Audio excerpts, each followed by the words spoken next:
элем эң туура болот. Антпесе регламенттен жанагы комитеттерге тиешелүү жөнүндө токтомдо ал так жазылып турат да. Ушул боюнча ушунун негизинде мен буну киргизүүгө каршылык билдирем да, биздин комитетке да жиберсеңиз.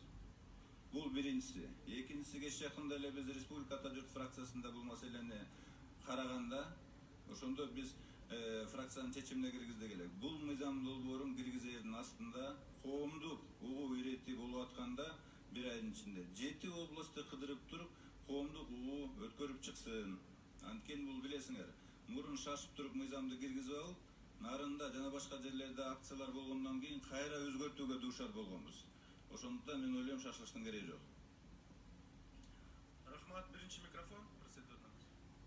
Урматтуу Кыргызстандын айымдары, сиздердин бардыгыңыздарды эртең кечки байрамыңыздар менен куттуктап кетем. Дайыма үй бүлө үчүн, мекен үчүн аман болуңуздар. Урматтуу төрага, бул мамлекеттик жөлөк кылуу боюнча мыйзам өзү 18-жылы күчкө кире турган мыйзам, биз сунуштаган мыйзам. 7 айдын ичинде бардык нормалар боюнча өткөн бул. Бардык процедура сакталган. А бирок биз муну сиздин Ташкентке иш-сапарына кеткенибизде бир жуманын ичинде эле өзгөртүп салганбыз. Аябай чоң популисттик оюн болуп. Ошондо бир канча сунуш кылганбыз, шашпай туруп өзгөртөлү, өзгөртүп киргизүү болчу болсо дейт.